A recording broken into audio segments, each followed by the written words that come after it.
Well, if Donald Trump gets dementia, how will we know? Donald Trump's mental decline, which is more and more obvious, started from such a low level of mental processing power that it's hard to track his decline. It's from low to lower.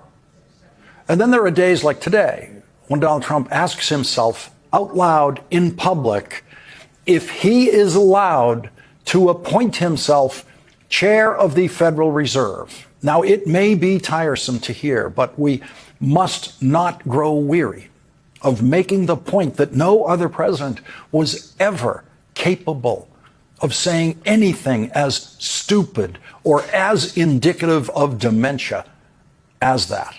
Am I allowed to appoint myself chair of the Federal Reserve?